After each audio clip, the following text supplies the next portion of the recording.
Before we go any further, let's save our new document. I'm going to go to the File pull-down menu and bring my cursor down to the Save command. You'll see that the keyboard shortcut is listed to the right as Command S. If you're working on a Windows PC, the keyboard shortcut would be Control S. I'm going to click that button, and when I do so, it's going to bring up the Save As dialog box.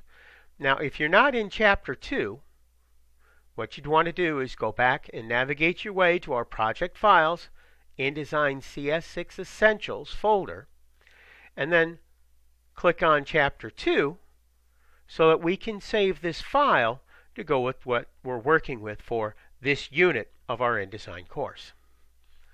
I'm going to change that file name to my first name, so it would be Randy. You can put yours there, and the number 2 to go for the files that we're working with for Chapter 2 of our InDesign CS6 course. And I'm going to manually enter the file suffix for that, which is .indd.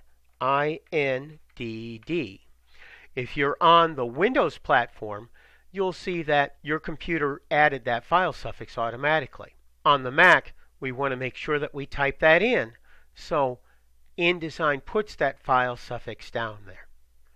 I'm going to hit the Save button, and I'll have my saved document. Now, we actually have 3 guides that are set inside of our page. The first one is this margin guide that we set for 1/8 of an inch all the way around the inside of the document. The second one is a column guide, although you don't see anything really defined there because we only set one column inside of our InDesign card flyer. To show you what column guides look like, what I'm going to do is I'm going to go to the Layout pull-down menu, and I'm going to select the Margins and Columns menu command. This opens up that Margins and Columns dialog box.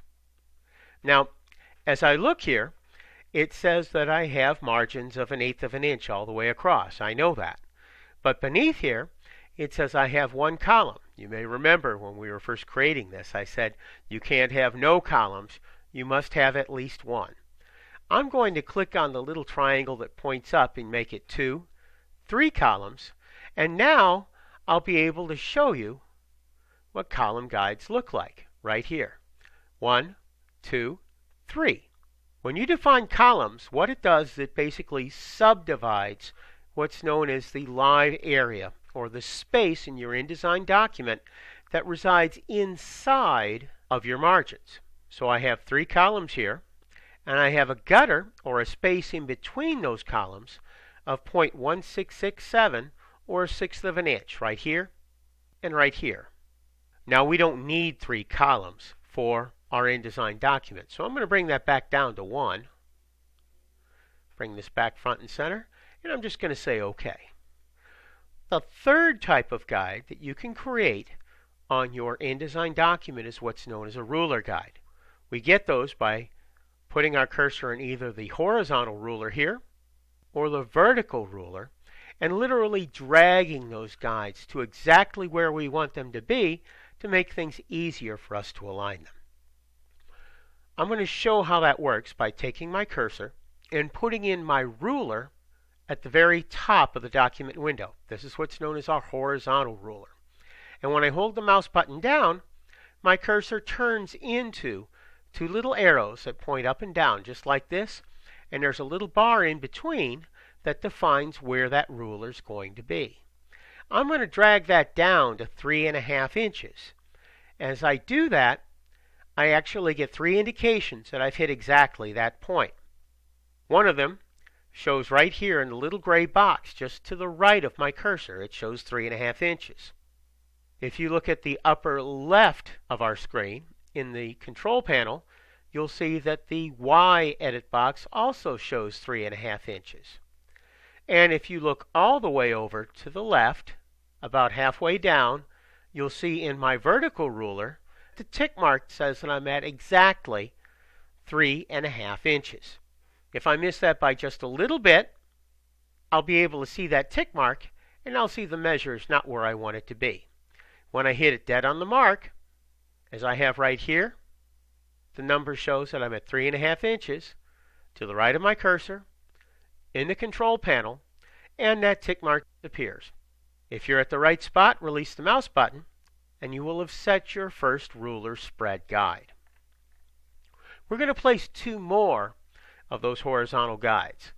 I'm going to take my cursor and put it in the horizontal ruler, and I'm going to place another one at 2 inches, and then I'm going to take one more of those horizontal guides, and I'm going to place that at 5 inches.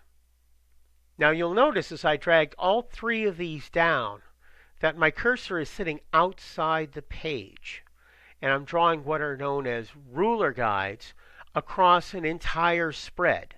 So if I had facing pages, a left hand and a right hand page, these guides would actually go across both pages. If you want to set a ruler just on the page itself, and we're going to do that here just so we can tell the difference between artificial margins we set and the guides we've set for where this is going to fold, you do that by placing your cursor in this example in the horizontal ruler, holding the mouse button down, and then dragging it inside the page like this. When you draw it inside the page, it only shows in the page or only on one page if we are working with a 2-page spread with facing pages. See, if I drag it outside, I can see that goes beyond the edges of the page. If I bring my cursor back inside, I can see clearly that it just shows within the page trim or the page size that we've set. I'm going to put one of those 1/8 of an inch, 3.375 or 3 3/8 inches, just above that center horizontal guide that we set before. I'm going to go into my horizontal ruler and set another one 1/8 of an inch below, 3 5/8 or 3.625 inches, just like so. Let's do the same thing here down below. I'm going to take my cursor and I'm going to drag this down to, in this case,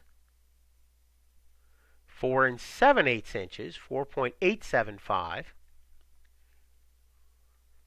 and then 1/8 of an inch below at 5.125 inches.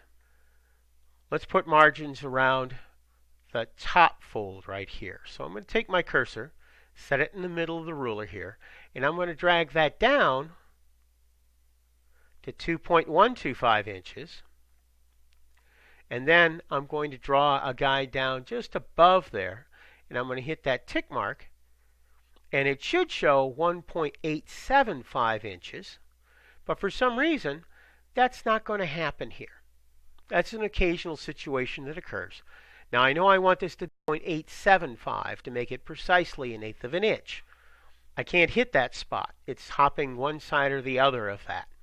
To put this exactly where I want to do it, I need to zoom in a little bit closer.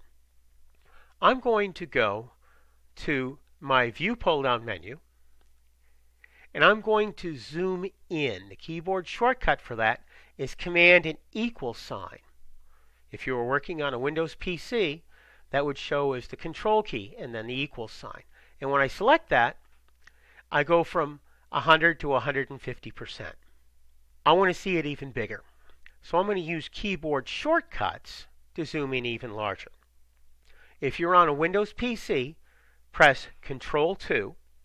Since I'm working on a Mac today, I'm going to go Command 2, and that brings it up to 200% size. If I want to see it even larger, I can go Command 4 and bring that up to 400% size. Now when I take my cursor and place it right on that guide, I can hold the mouse button down and I can bring it to exactly where I wanted it to be, 1.875 inches. So the keyboard shortcut for seeing your page at 400% or 4 times the normal size is Control 4 on the Windows machine, Command 4 if you're working on a Mac. If you want to see the page at twice the size, you go Command 2 on the Mac or Control 2 on your Windows PC. If you want to see it at 100% size, you go Command 1 or Control 1 if you're working on that Windows machine. If you want to see the Fit in Windows view on the Windows machine, you would go Control 0, or in my case, since I'm on a Mac, I'm going to go Command 0. And that allows me to very quickly switch from different display view percentages that I can clearly see where I'm at right up here at the top of my document window. Let's save our work so we've got these guides saved exactly the way we want them to be. Command S as I'm working on my Mac. Control S if I'm working on the PC.